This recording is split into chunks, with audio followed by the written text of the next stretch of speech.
Was it Curse of the Cobra or the Curse of Cobra? Because I think it's actually, I think two one episode is titled The Curse, and the other one is Curse yeah. of the. It's Yeah. we couldn't get this episode straight at all. Yeah. It's It a mess. changed titles several times, I think. It did, so we ended up using both. But, yeah, it's confusing. Yeah, part one is actually pretty good. I think I was always kind of happy with the way the show came out. Unfortunately, it's a really good setup to a not very good payoff. I think part two is just, for one reason or another, it probably sounded good on paper, but you know, it's in the final analysis, turning people into dinosaurs is just not that cool. It's just kind of dumb.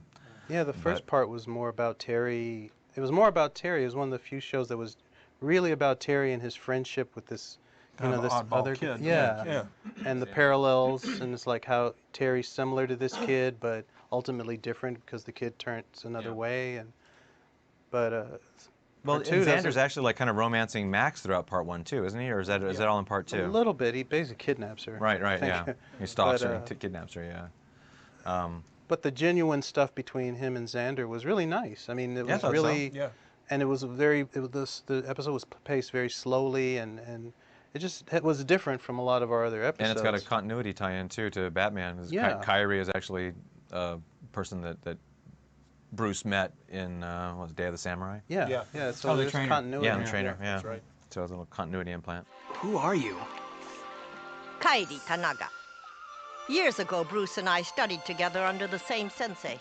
Now I run this dojo. But yeah, part one's nice. I mean, it's got good animation. I mean, I think all the action scenes are nicely staged and real fluid. It was grounded in a weird realism that part two doesn't have at all. I mean, yeah, part two just goes off into La La Land, and it's really, things just start really happening over the for no top reason. bonkers plot, and it's just you can't really it buy it got by a little bit out of control there. I just don't know, why would you turn yourself into a dinosaur? I don't know. Well, especially and not only that, but it's like, okay, snakes are reptiles, dinosaurs are reptiles, but if you're a part of a snake cult, you don't really want to turn into a dinosaur. No, yeah, it just seems. Because they're bad guys. They just want to be the big bad guys. You know, but we like dinosaurs and stuff. But you know, but it's just. But not only that, didn't they have an atomic bomb or something? They were gonna drop an atomic bomb in a volcano and like turn everyone into a dinosaur. To make no, it was to make the planet hotter. Oh, okay. They were basically going to create like instant global warming so that they could survive, and it's. No, it's but see, the setup silly. for part one was that there's these two guys, they're friends, but they're going to go different ways, and there's going to be a showdown. You know from the very beginning that he's being groomed to be the leader of this evil cult. Yeah, and it's interesting, but. And you think there's going to be a conflict between their friendship and him being evil and Terry being good, and none of that. None of that pays off. Yeah, it's a shame. But. I'm just glad I didn't get part two to direct. Oh, so we can bag on it because you didn't direct it? Yeah. Because when I found out it was a two-part, I was like, well, gee, I really think a director should direct both parts. And then I read part two, and I was like, oh, Dan Reba! Dan! So funny. I always like doing things, though, that showed Terry, completely flawed, and it was kind of even Bruce looking at him and going, no, you need to train up. You know, it's not just the suit. You can't just have the suit and beat everybody. You know, you got to learn. So we thought that was cool. You raised an interesting point, too, because that was one thing that we got criticism from a lot of fans online from the very beginning was, well, we never see him training. We never see Bruce training him to become Batman. And it's like, well, okay, yeah, but, you know. Bruce was right. You've got the moves, kid, but you lack discipline.